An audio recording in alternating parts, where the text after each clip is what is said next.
The echo of footsteps on stone is about to disappear. Seconds before an Egyptian tomb is sealed forever, deep in the shadows inside, something happens that no one on the outside could ever imagine witnessing. You know that old idea that the main attraction behind all this mystery was the bodies of the pharaohs? The truth goes much deeper. The real haunting was not the mummy. It was what the ancient priests left hidden, almost in secret, beside the one who had departed. Today, you and I are going to uncover what truly happened in those shadows, before 3,000 years of silence began. But before we hit play on this journey through time, go ahead and leave a strong like, subscribe to the channel, and tell me in the comments, what city are you watching from today? For the people of ancient Egypt, death was never a dark ending. On the contrary, it was the first step in a magnificent and extremely dangerous crossing. Imagine a world where every day under the desert sun was lived as part of a lifelong preparation for eternity. When the heart of a pharaoh stopped beating, a monumental machine was set in motion to make sure his soul would not be lost in the darkness. This was not just about burying a body. It was about building a safe bridge into the afterlife. At the center of this bridge between worlds stood figures of power and absolute silence, the great Egyptian priests. They were not simply organizers of rituals, as we might imagine today. They were the true architects of eternity, men who possessed restricted knowledge that the common people along the banks of the Nile would never even glimpse. Walking through limestone corridors, surrounded by the scent of myrrh and incense, these priests lived on the invisible line between life and death. They were the guardians of the empire's greatest secrets, and it is the mysterious behavior of these guardians that leads us into the enigma of today's journey. When we think of an ordinary tomb, our logic tells us it was built to preserve memory. But Egyptian necropolises break that rule in a fascinating way. Stop and think about it for a moment. Why would anyone go through the immense trouble of hiding something with almost obsessive care in a place designed never to be opened again? What would be the point of placing objects in total darkness, knowing that no mortal eye would ever have the chance to admire them? That is the riddle that has intrigued archaeologists for centuries. And if you enjoy the deepest mysteries of antiquity, make sure you subscribe to the channel, because here we reveal exactly what few people ever talk about. What happened in the silence of those chambers is astonishing. And to understand this entire puzzle, we need to look very closely at the exact moment when everything was about to be left in the dark. Close your eyes for a moment and imagine the heavy atmosphere of a newly carved burial chamber in the Valley of the Kings. The air inside was thick, saturated with the sweet scent of resins, sacred oils, and melted beeswax. Torches flickered in the hands of the last workers, casting dancing shadows across the walls, which were completely covered in hieroglyphs and ancient spells meant to guide the soul. The silence beginning to take over that space was absolute. It was not the silence of an ordinary night. It was a majestic silence, the sound of eternity itself waiting to begin. Every detail of the tomb had been planned over decades. The treasures, the furniture, and the protective statues already rested in their places, waiting for the long journey ahead. At the center of all this grandeur lay the body of the ruler. The process that led to this exact second had not been simple or quick. It required 70 long days of tireless work, complex purifications, and endless prayers. The embalmers had completed their supreme craft. The one who was now becoming divine was wrapped in hundreds of feet of pure white linen. Between each layer of bandages, dozens of magical amulets had been placed with unquestionable precision. The golden sarcophagus reflected what little light still remained in the chamber. Looking at that monumental scene, anyone would have said the work was perfectly complete. The body had been preserved, the gods had been honored, and the heavy stone door was only a few steps away from being locked for all eternity. The mood of reverence that filled the chamber was not marked by crying or despair. Quite the opposite. The few people allowed to be inside during those final moments moved with astonishing caution. Every step was calculated. The great priests wore leopard skins over their shoulders, walking slowly around the sarcophagus. They chanted the final words, spells whispered so softly that only the surrounding walls could hear them. There was no room for hesitation. One single misstep, and the entire journey of that soul could be compromised forever. The laborers had already been removed. The smell of incense grew stronger and stronger, meant to purify air that no living being would ever breathe again. It was the consecration of goodbye. The final moments were slipping away. The signal was about to be given for the entrance to be sealed with massive blocks, erasing the existence of that sanctuary. Everything was ready. Everything was strictly aligned.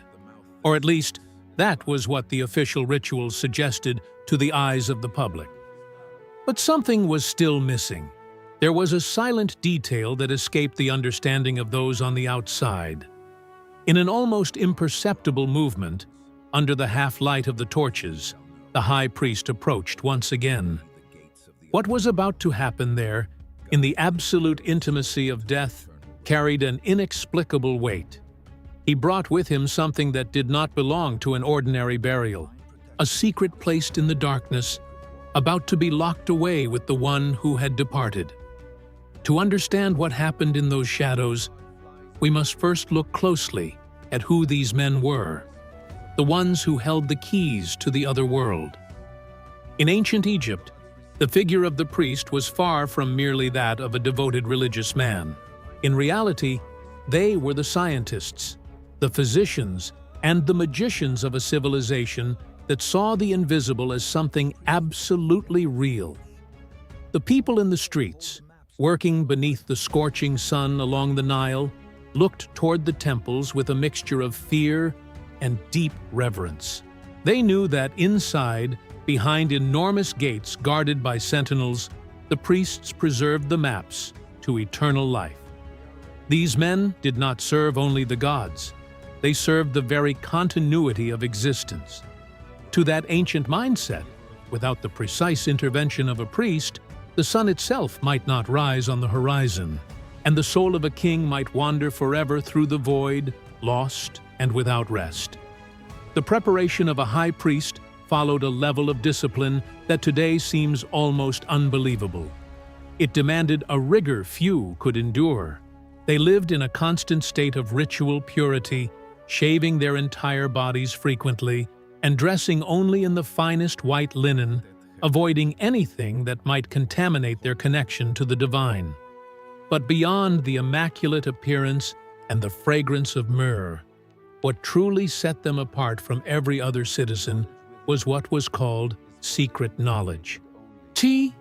Inside those silent libraries known as the House of Life, they studied manuscripts that described every danger the soul would face in the underworld.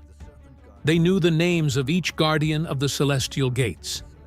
They knew the magical passwords that allowed the deceased to pass unharmed through the judgments of Osiris. That is why, in that critical moment inside the tomb, their presence was the only guarantee that the impossible could become reality. But here is the point that often goes unnoticed in traditional history books, and it touches the deepest part of our curiosity. If the priests were the guardians of public rituals, they were also the keepers of practices that were never written down or discussed outside their most restricted circle. They knew something that was not revealed to the people, something involving a direct connection with the hidden forces of nature and with the very structure of the human soul. They were not mere spectators in the transition of a pharaoh into divinity. They were the operators of a spiritual technology designed to manipulate reality itself after death. How could these men hold so much power over the final destiny of a human being? The answer lay in the absolute spiritual authority they carried on their shoulders. The pharaoh was the god on earth, yes, but the priest was the master of ceremonies who made that divinity eternal.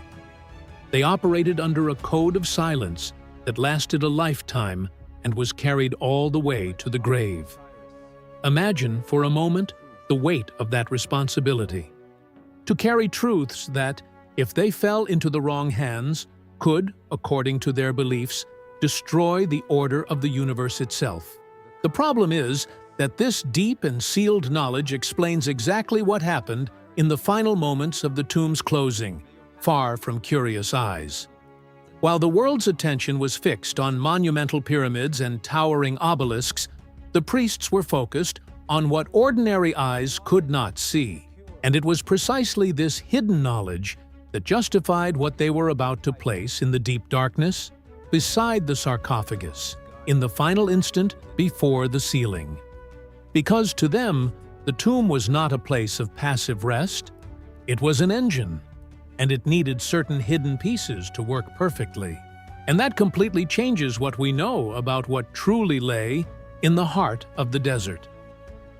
To understand the peak of this ancient mystery, we need to look closely at what the priests carried in their hands during those final moments.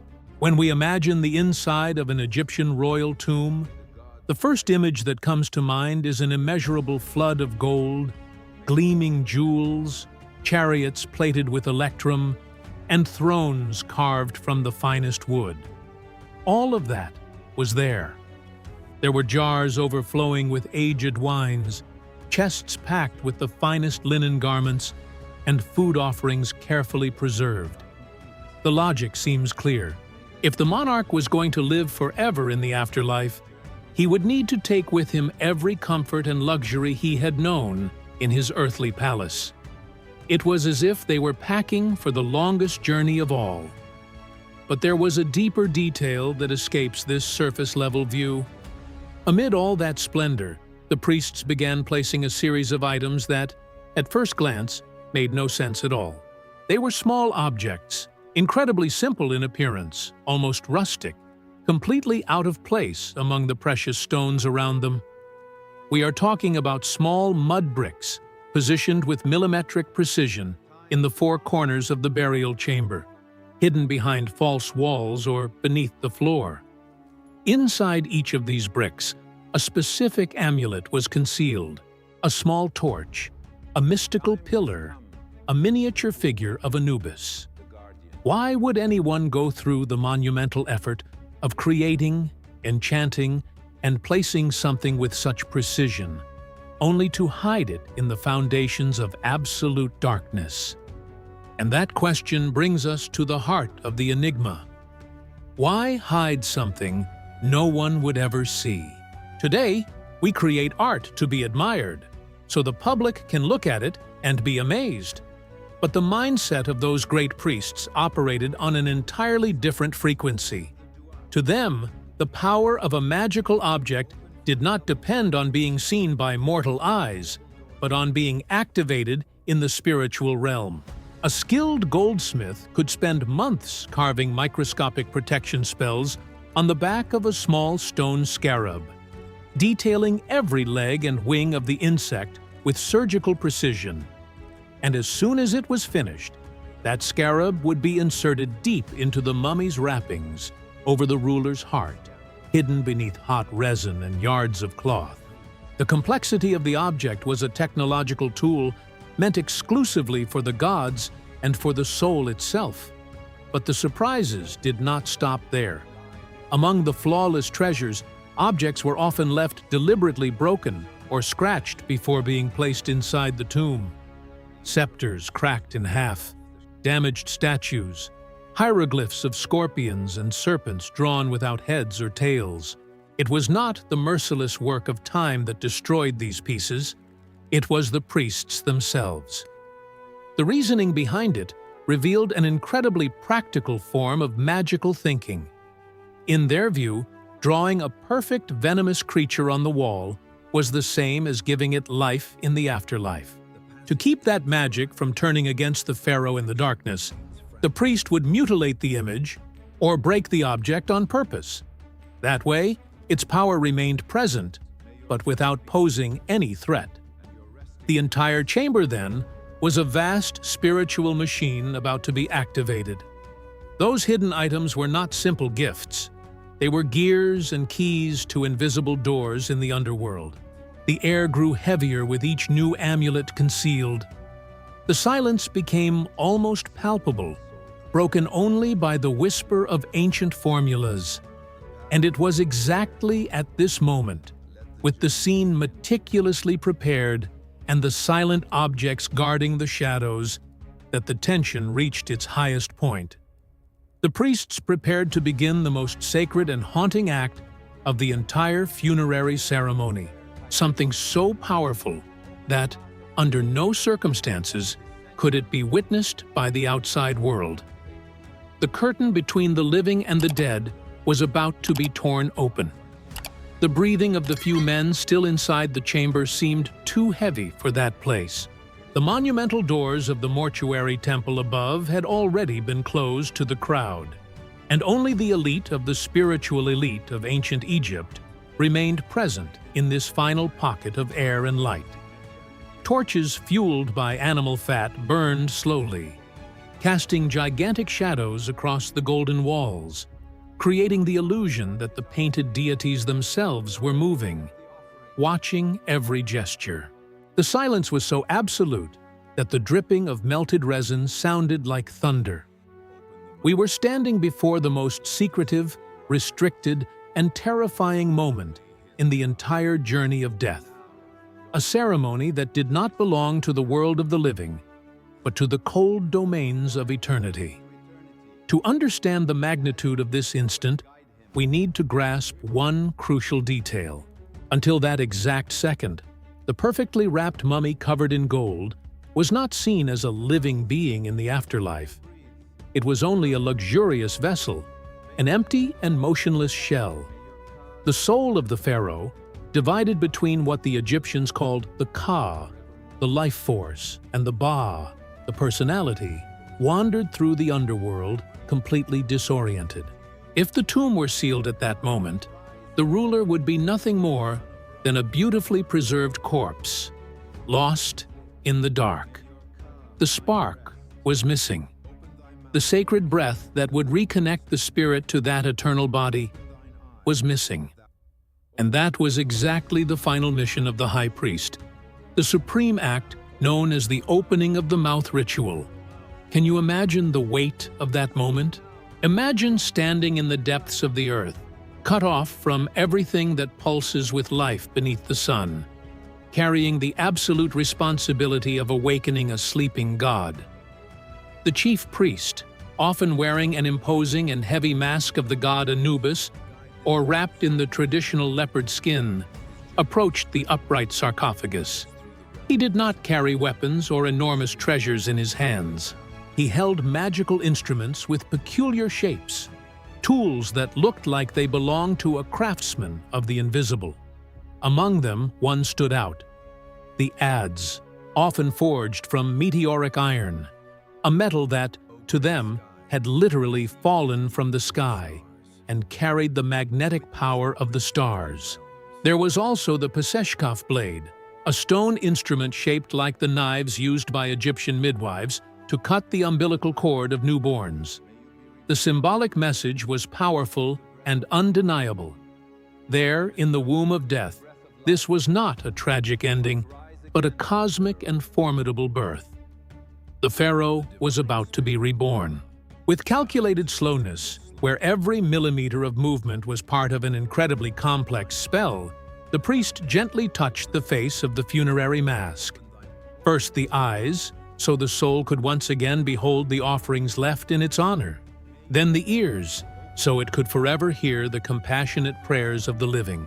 And finally the mouth, so the spirit, freed from the bonds of mortality, could breathe the winds of the afterlife, speak the secret names of the guardians, and consume the spiritual food that would sustain it. Think about it. We are not talking about a simple theatrical act or empty symbolism. For those learned men, one single mistake in pronunciation, one tremor in the hand holding the meteoric iron, and the pharaoh's soul could be devoured by the demons of the abyss, leaving the balance of the universe itself in ruins. With each touch on the golden statue, ancient incantations were whispered in the half-light, echoing against the raw stone walls. These were not ordinary words thrown into the wind. They were cosmic commands, demanding that reality bend to that unshakable will. The belief was so overwhelming that for those men inside the chamber, the very air seemed to change density all at once. The natural cold of the deep tomb appeared to give way to an indescribable and overpowering presence. This was the absolute height of suspense, the invisible and silent climax that sustained the grandeur of Egyptian civilization for millennia.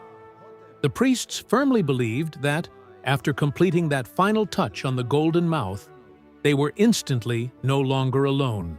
They now shared that small, confined space with a newly awakened divine force, an immense, vibrant, and dangerous energy that had to be rigorously anchored to its sarcophagus before it slipped beyond control. Reverence mixed with deep fear dominated the suffocating chamber. The adrenaline and tension of physically dealing with forces from another dimension face to face in the darkness must have been breathtaking. The central ritual was complete. The majesty had been spiritually animated. The great passage into eternal life had been forced open with resounding success. Everything that needed to be done to guarantee immortality had been carried out perfectly. The procession now had to retreat quickly, erasing its own footprints from the fine sand floor so no earthly trace would remain in the path of the gods. The work was done, and the main door would finally begin to be sealed with colossal blocks of limestone. The outside world was already celebrating, believing the ceremony had ended, but the priests knew there was one final mechanism, one crucial and unspoken detail that completed all this magic. Because in the heat of that spiritual awakening, in the split second before they turned their backs forever, that was exactly when something was hidden. When the heavy door began to roll along the stone tracks, sealing the chamber, what remained behind was not only a visible treasure. The true prize was in what could not be seen. In the dark corners, inside blind cavities carved into the limestone walls and covered with plaster to blend in perfectly, rested the so-called magic bricks. But their meaning went far beyond simple superstition. To the sophisticated minds of those priests, the universe was a constant battlefield between Ma'at, which represented order and cosmic harmony, and Isfet, the absolute chaos that threatened to swallow creation with every sunset. Those objects hidden in the final moments were anchors. They served to fasten divine order inside that confined space, ensuring that the forces of darkness could not slip through the cracks of time. You need to remember that the journey after death for the ancient Egyptian was not a peaceful rest on cotton clouds.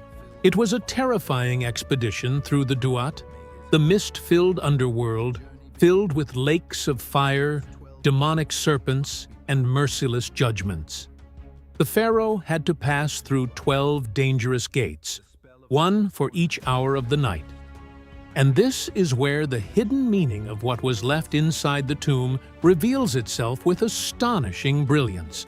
The camouflaged objects, often containing spells written backward or in an encrypted language known only to the highest initiates, functioned like secret weapons.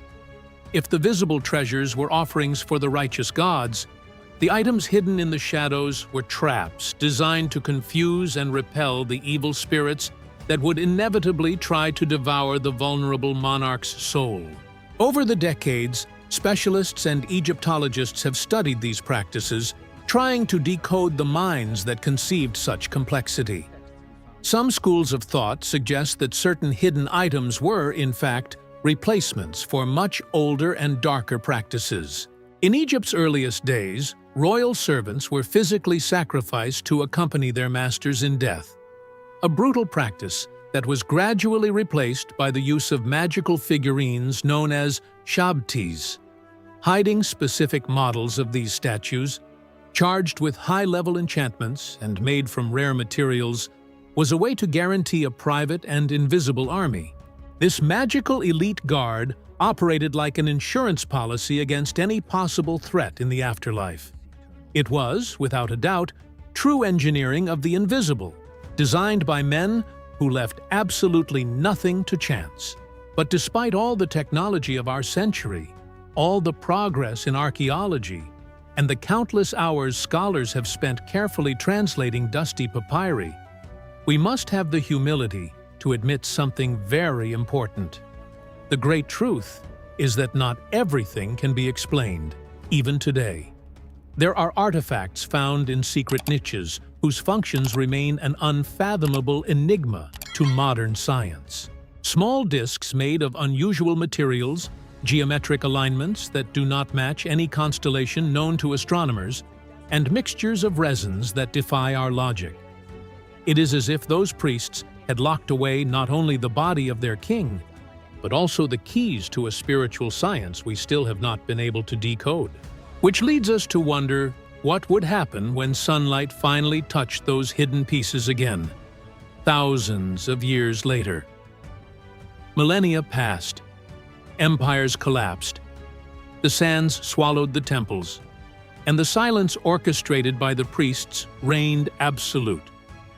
Until, between the 19th and 20th centuries, modern curiosity knocked on those stone doors. When celebrated Egyptologists, such as the British archaeologist Howard Carter, broke the seals of tombs like that of Pharaoh Tutankhamun, the world held its breath. The sight of glittering gold under the trembling light of lanterns made headlines across newspapers. But what truly made the hearts of specialists race was not visible in those old photographs. When the initial euphoria faded and the work of cataloging began, archaeologists noticed subtle anomalies in the chamber walls. Behind the dazzling painting that showed the ruler, there were small hidden cuts, secret niches. When they scraped away the plaster that camouflaged those openings, they came face to face with the result of that final priestly ritual. There they were, intact after 30 centuries in the dark. The famous magic bricks, oriented toward the 4 cardinal points, holding protective amulets. The past was staring back at them. Modern archaeology confirmed that the care given to the invisible bordered on obsession. In several tombs scattered throughout the Valley of the Kings, brushes revealed hidden objects beneath the floor. They found mysterious wrapped figurines that did not represent the king, but strange magical forces, buried like invisible watchdogs. Scientists brought their advanced scanners and hieroglyphic dictionaries, managing to translate and catalog these ancient artifacts. In the eyes of contemporary science, it seemed as if the minds of the priests had been fully decoded. But is translating an old papyrus the same as understanding the deep soul of the person who wrote it with such devotion? With great effort, we have managed to pull these objects out of the shadows and place them under the protection of bright spotlights and glass cases in the world's greatest museums. And yet, the weight of that original silence and the absolute reverence of that moment did not travel with the wooden crates. Archaeological science has given us unquestionable dates and the exact chemical composition of the sacred resins, but the vibrant energy and reverent fear of those final minutes before the Great Sealing still slip through our fingers with astonishing ease. And that is exactly why, no matter how tirelessly we study and catalog the fragments of the past, what was intentionally hidden in the deepest intimacy of death still raises questions that directly challenge our strongest certainties. We have reached the end of our journey, and one thing becomes very clear when we look into the shadows of this distant past. A tomb sealed in the depths of the Egyptian desert surrounded by rituals so extraordinary, was definitely not just a grave. It was not a simple storage chamber meant to hold the body of a ruler and his vast earthly treasures. What those wise priests left behind, hidden in absolute darkness and camouflaged with almost obsessive precision, was a secret guarded for thousands of years. A true time capsule, forged with the invisible purpose of keeping the universe in perfect balance and protecting the path of the soul. They locked inside not only matter, but the living essence of an unshakable belief.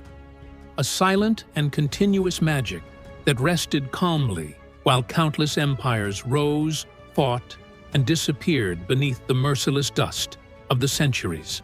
And this brings us face to face with a thought that deeply stirs our imagination and our respect for history. Try to place yourself in the heavy atmosphere of that first great discovery, feeling the dust of time in the air and staring into a space designed never to be violated by mortal eyes. If you had been there, in the exact instant when the torchlight touched that majestic stone, would you have had the courage to open it? Would you have dared to break the final seal left by the great priests and face the mysteries of eternity? That is exactly the fascinating essence we love to uncover and share here. If this journey through time awakened your curiosity, do not forget to like this video, because it is very important in supporting our work. Subscribe to the channel so you do not miss our next discoveries, and please tell me down below in the comments, what would you have done in front of that ancient door? I truly make a point of reading your answer. Thank you so much for your always attentive, patient, and welcoming company on yet another exploration of our grand past. A big hug, and I will see you very soon. Because some stories, no matter how hard the ancients tried to keep them hidden beneath the weight of absolute silence, were never meant to be forgotten.